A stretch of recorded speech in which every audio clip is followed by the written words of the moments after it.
Good morning friends. आज फिर एक नई कहानी लेके आए हैं आपके लिए। आज ही क्यों नहीं, इस कहानी का शीर्षक है। ये एक प्रेरणादायक कहानी है। आइए सुनते हैं।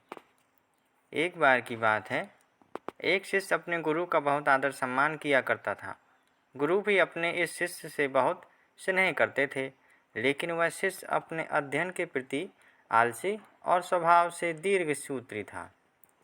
सदा स्वाध्याय से दूर भागने की कोशिश करता तथा आज के काम को कल के लिए छोड़ दिया करता था। अब गुरुजी को चिंतित रहने लगे कि कहीं उनका ऐसे अपने जीवन संग्राम में पराजित ना हो जाए। आलस्य में व्यक्ति को आक्रमण बनाने की पूरी सामर्थ्य होती है। ऐसा व्यक्ति बिना परिश्रम के ही फल उपभोग की कामना करता है। वह शीघ्र निर्णय नहीं ले सकता और यदि ले भी लेता है तो उसे कार्यान्वित नहीं कर पाता। यहाँ तक कि वह अपने पर्यावरण के प्रति भी सजग नहीं रहता है और ना ही भाग्य द्वारा प्रदत्त सुअवसरों का लाभ उठाने की कला में ही प्रवीण हो पाता है। उन्होंने मन ही मन अपने शिष्य के कल्याण के लिए एक योजना बनाई।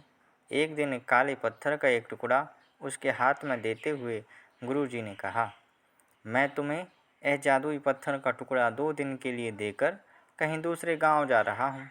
जिस भी लोहे की वस्तु को तुम इससे स्पर्श करोगे वह स्वर्ण में परिवर्तित हो जाएगी, पर याद रहे कि दूसरे दिन सूर्यास्त के पश्चात मैं इसे तुमसे वापस ले लूँगा। शिष्य इस सुअवसर को पाकर बहुत प्रसन्न हुआ, लेकिन आलसी होने के कारण उसने अपना पहला दिन यह कल्पना करते करते बिता दिया कि जब उसके पास बहुत सारा स्वर्ण होगा तब वह कितना प्रसन्न, सुखी, समृद्ध और संतुष्ट रहेगा। इतने नौकर चाकर होंगे कि उसे पानी पीने के लिए भी कहीं उठाना पड़ेगा। फिर दूसरे दिन जब वह प्रातःकाल जागा, उसे अच्छी तरह से स्मरण था कि आज स्वर्ण पाने का दूसरा और अंतिम दिन है। उसने मन में पक्का विचार किया कि आज वह गुरुजी द्वारा दिए गए काले पत्थर का लाभ जरूर उठाएगा। उसने निश्चय किया कि वो बाजार से लोहे के बड़े बड़े सामान खरीद कर लाएगा और उन्हें स्वर्ण में परिवर्तित कर देगा। दिन बीतता गया, पर वह इसी सोच में बैठा रहा कि अभी तो बहुत समय है, कभी भी बाजार जाकर सामान लेता आएगा।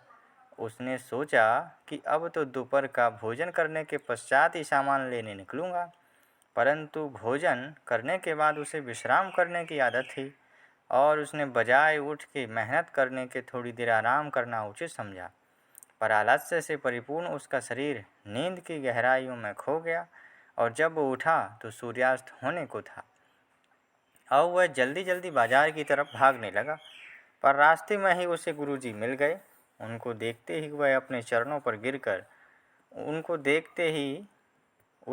चरणों पर गिरकर उस जादुई पत्थर को एक दिन और अपने पास रखने के लिए याचना करने लगा। लेकिन गुरुजी नहीं माने और उस शिष्य का धनी होने का सपना चूर चूर हो गया। पर इस घटना की वजह से शिष्य को एक बहुत बड़ी सीख मिल गई। उसे अपने आलस्य पर पछतावा होने लगा। वह समझ गया कि आलस्य उसके जीवन के लिए अभिशाप है और उसने प्रण किया कि अब वो कभी भी काम से जी नहीं चुराएगा और एक कर्मठ, सजग और सक्रिय व्यक्ति बनकर दिखाएगा। कहानी की शिक्षा दोस्तों, जीवन में हर किसी को एक से बढ़कर एक अवसर मिलते हैं, पर कई लोग इन्हें बस अपने आलस्य के कारण गंवा देते हैं।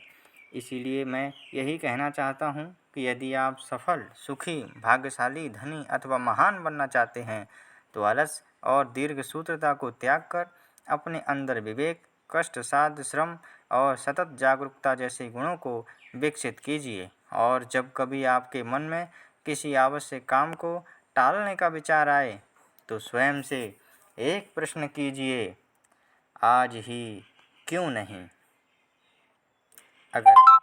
अगर आपको मेरे द्वारा कही कहानी पसंद आई हो तो इस चैनल को सब्सक्राइब करें और लाइक करें।